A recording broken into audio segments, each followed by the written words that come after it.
ரொம்ப தீவிரமா நாம் தமிழர் கட்சிய ஆதரிக்கக்கூடிய தொண்டர்கள்லாம் அவங்களுக்கு குழந்தை பிறந்தா, அந்த குழந்தைய நாம் தமிழர் கட்சியினுடைய புலிக்கொடியில ஏந்துறது அவங்களுடைய விருப்பம், அவங்களோட ஆசை. அது மாரி நெறைய காணொளிகள் நம்ம சமூக வலைதளத்தில பார்த்துருப்போம்.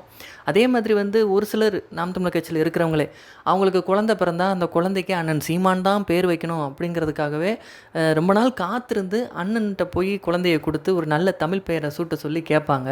அந்த மாரி விஷயங்களும் கூட நம்ம பார்த்துருக்குறோம். உலகத்திலேயே ஒரு அரசியல் கட்சி மழலையர் பாசறை அப்படின்னு ஒன்று வச்சு நடத்துதுன்னா அது நாம் தமிழர் கட்சி மட்டும்தான். நிறைய பெற்றோர்களும் தங்களோட குழந்தைகளை நாம் தமிழர் கட்சியின் மழலையர் பாசறையில் சேர்த்து விடுறாங்க. குழந்தை பருவத்திலிருந்தே தமிழ் தேசியனா என்னன்னு தெரிஞ்சுக்கிட்டோம், அரசியல் தெரிஞ்சு அரசியல் ஞானத்தோடு நம்ம குழந்தை வளரட்டும் அப்படிங்கிறதான் அந்த பெற்றோர்களோட நோக்கமாக இருக்குது. இதெல்லாம் ஒரு பக்கம் இருக்க, இப்போ சமூக வலைதளத்தில் பயங்கர ட்ரெண்ட் ஆகிக்கிட்டு இருக்கக்கூடிய ஒரு வீடியோ என்ன அப்படின்னா, அண்ணன் சீமான மாதிரியே நேற்று பிறந்த ஒரு பச்சிளம் குழந்தை கையை உயர்த்தி புரட்சி வணக்கம் வைக்குது. அதை பார்க்கவே ரொம்ப சந்தோஷமாக இருக்குது. ஒவ்வொரு அரசியல் தலைவர்களுக்குமே ஒரு அடையாளம் இருக்கும். இப்போ எம்ஜிஆர் ஜெயலலிதாவா, அவங்க கையை தூக்குன மாதிரி ரெட்டலை சின்னத்தை காட்டின மாதிரி அப்படியே போஸ் கொடுப்பாங்க.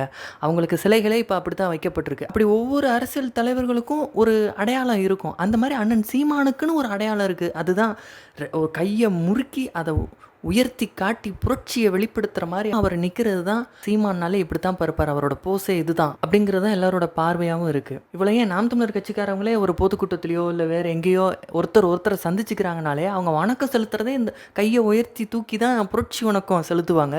அதான் அவங்களுடைய நடைமுறையே. அப்படி நாம் தமிழர் கட்சியினுடைய ஒரு தீவிர தொண்டருனுடைய குழந்தை தானோ என்னவோ அண்ணன் சீமான மாதிரியே புரட்சி வணக்கத்தை வைக்குது. ஈழ விடுதலைக்காக நடந்த அந்த போரில் எண்ணற்ற மாவீரர்கள்லாம் இறந்து போனாங்க.